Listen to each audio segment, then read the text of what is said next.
केळीची किंवा बटाट्याचे वेफर्स नाही आहेत हे. आपण बऱ्याचदा केळी किंवा बटाटे वापरूनच वेफर्स करतो. तर हे रताळ्याचे वेफर्स आहेत. खायला खूप मस्त लागतात आणि महिनाभर छान कुरकुरीत राहतात. महिनाभर तुम्ही स्टोअर करून ठेवू शकता. जास्त क्वांटिटीमध्ये करा. जर थोडे क्वांटिटीमध्ये केले ना ते लगेच संपतात. इतके मस्त लागतात ना. जर तुम्ही केळीचे किंवा बटाट्याचे वेफर्स खाऊन कंटाळले असाल ना तर हे उपवासाला पण चालतात बरं. तर तुम्ही बनवून ठेवू शकता. मस्त लागतात. एकदा करून बघा आणि खूप सोपी रेसिपी आहे. लगेचच्या लगेच तुम्ही कधीही बनवायचं असेल तर लगेचच्या लगेच बनवून खाऊ शकता. असं नाही केलं रात्री बनवायचं रात्रभर पाण्यात ठेवायचं असं काहीही नाही. लगेच फटाफट तुम्ही पातळ चिप्स करून मस्त लगेचच्या लगेच तळून घेऊ शकता. तर आता हे आवाज पण बघू शकता किती कुरकुरीत झाले आहेत. चला तर पटकन रेसिपीला सुरुवात करूया. इथे एक रताळं घेतलं आहे. एकच घेतला आहे मी. एकाच रताळ्याचे भरपूर वेफर्स होतात. तर ही स्वच्छ धुवून घ्यायचं आहे आपल्याला, कारण माती याची पटकन निघत नाही. जर माती पटकन काढायची असेल ना तर 10 मिनटं पाण्यामध्ये तसंच ठेवून द्या, म्हणजे पटकन माती निघून जाते. हे पाणी तुम्ही झाडाला यूज करू शकता. तर ही आपल्याला खालची आणि वरची साईड बारीक चाकूने कापून घ्यायचं आहे. हे थोडंसं खराब असते म्हणून थोडंसं क्रॉसमध्ये आपल्याला हे कापून घ्यायचं आहे. या पद्धतीनं वेफर्स करा. खरंच खूप मस्त होतात आणि जास्त क्वांटिटीमध्ये करा, कारण जर लहान मुलं असतील ना हे लगेच खाऊन टाकतील. जर तुम्हाला जास्त क्वांटिटीमध्ये करायचे असतील तर थोडे केले की लगेच संपतात.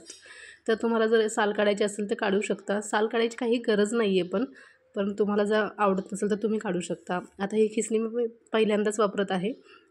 नवीन आणली आहे. आतापर्यंत मी कधीच कोणतेही वेफर्स मी केले नाहीत. मी फर्स्ट टाईम वेफर्स करत आहे. तुम्ही जेव्हा फर्स्ट टाईम जरी करत असाल ना तर रेसिपी एकदम परफेक्टच होती. तर सॉरी, चुकून माझ्या हाताला थोडंसं लागलं आहे बोटाला. तर ते खूप धार आहे या खिसणीला.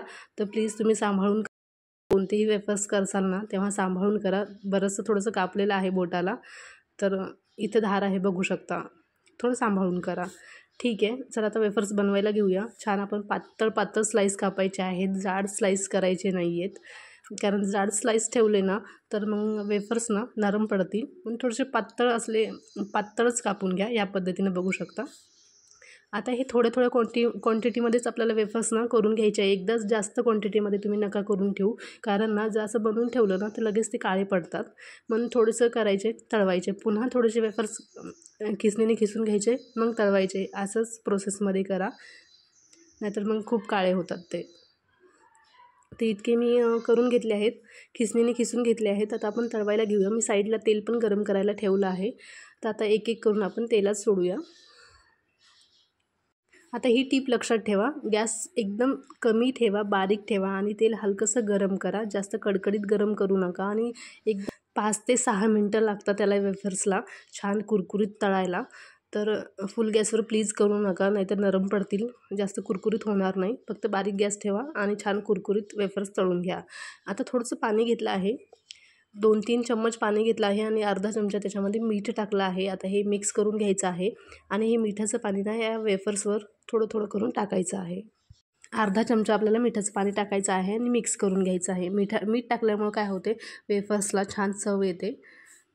आता आपल्याला ना तर अशी एक जाळी घ्यायची आहे. आपल्याला वेफर्स काढून घ्यायचे आहेत. ती दुसरी पण चाळणी असते. ही जर तुमच्याकडे नसेल तर दुसरी पोहे चाळायची वगैरे चाळणी असते ना त्याच्यावर काढले तरीही चालतात. आणि नाहीतर पण तेही नसेल तर टिश्यू पेपरवर सुद्धा काढू शकता, कारण थोडंसं तेलकट होतात. आणि थोडं असं चाळणीवर वगैरे काढले ना तेल ना चांगलं नितळून जाईल, नाहीतर मग खूप तेलकट होतात. हे बघा, तेल असं पूर्ण असं खाली गेलं पाहिजे. आता बघा, थोडे पण तेलकट वगैरे झालेले नाही आहेत. खूप असे कुरकुरीत झाले आहेत आणि खायला खरंच खूप मस्त झाले होते. तर इथे एक मसाला आपण तयार करणार आहोत. इथे 1 चमचा लाल तिखट घेतला आहे आणि अर्धा चमचा चाट मसाला घेतला आहे. हे मसाला आपण टाकून घेऊया. जर उपवासाला करत असाल ना तर चाट मसाला आणि लाल तिखट नका टाकू, तसेच खा, खूप मस्त लागतं.